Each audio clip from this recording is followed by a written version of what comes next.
اور جب انسان کو تکلیف پہنچتی ہے تو اپنے پروردگار کو پکارتا ہے، اس کی طرف دل سے رجوع کرتا ہے، پھر جب وہ اس کو اپنی طرف سے کوئی نعمت دے دیتا ہے تو جس کام کے لیے پہلے اس کو پکارتا تھا اسے بھول جاتا ہے اور اللہ کا شریک بنانے لگتا ہے تاکہ لوگوں کو اس کے رستے سے گمراہ کرے۔ کہہ دو کہ اے کافر نعمت، اپنی ناشکری کے باوجود تھوڑا سا فائدہ اٹھا لے، پھر تو دوزخیوں میں ہوگا۔ شروع اللہ کا نام لے کر جو بڑا مہربان نہایت رحم والا ہے۔ حامیم، اس کتاب روشن کی قسم کہ ہم نے اس کو ایک مبارک رات میں نازل فرمایا، ہم تو خبردار کرنے والے ہیں۔ اسی رات میں تمام حکمت کے کام فیصل کیے جاتے ہیں، یعنی ہمارے ہاں سے حکم ہو کر بے شک ہم ہی فرشتوں کو بھیجتے ہیں۔ یہ تمہارے پروردگار کی رحمت ہے، وہی تو سننے والا ہے، جاننے والا ہے۔ لوگو، تم سب اللہ کے محتاج ہو اور اللہ ہی تو بے نیاز ہے، لائق حمد و ثنا ہے۔ اگر وہ چاہے تو تم کو نابود کر دے اور نئی مخلوق لے آئے، اور یہ اللہ کو کچھ مشکل نہیں۔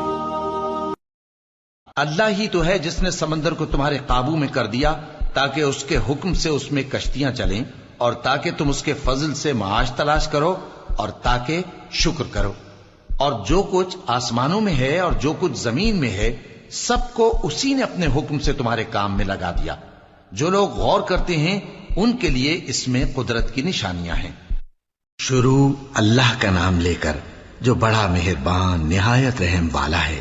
الف لام میم، یہ کتاب یعنی قرآن مجید، اس میں کچھ شک نہیں کہ اللہ کا کلام ہے، پرہیزگاروں کے لیے رہنما ہے، جو غیب پر ایمان لاتے اور آداب کے ساتھ نماز پڑھتے اور جو کچھ ہم نے ان کو عطا فرمایا ہے اس میں سے خرچ کرتے ہیں۔ اور جو کتاب اے پیغمبر تم پر نازل ہوئی اور جو کتابیں تم سے پہلے پیغمبروں پر نازل ہوئیں، سب پر ایمان لاتے اور آخرت کا یقین رکھتے ہیں۔ یہی لوگ اپنے پروردگار کی طرف سے آئی ہوئی ہدایت پر ہیں اور یہی لوگ کامیاب ہیں۔ اور ہم نے آسمانوں اور زمین کو اور جو کچھ ان میں ہے اس کو کھیل کے لیے نہیں بنایا، ان کو ہم نے تدبیر سے پیدا کیا ہے، لیکن اکثر لوگ نہیں جانتے۔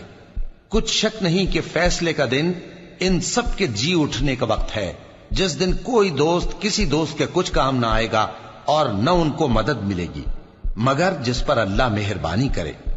بے شک وہی غالب ہے، بڑا مہربان ہے۔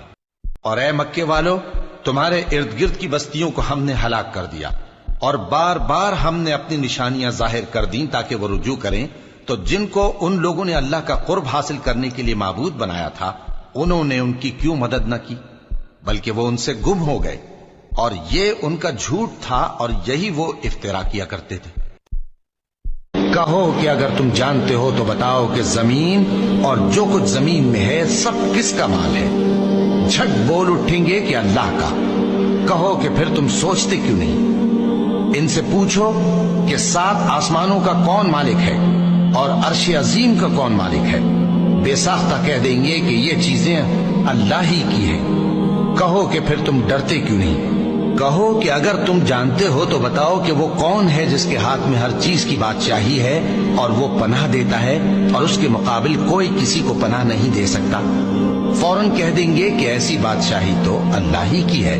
اے ایمان والو، شراب اور جوا اور بت اور پانسے، یہ سب ناپاک کام اعمال شیطان سے ہیں، سو ان سے بچتے رہنا تاکہ تم کامیاب ہو جاؤ۔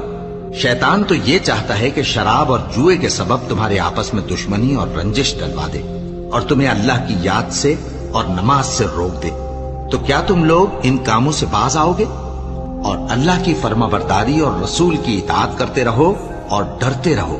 اب اگر منہ پھیرو گے تو جان رکھو کہ ہمارے پیغمبر کے ذمے تو صرف پیغام کا کھول کر پہنچا دینا ہے۔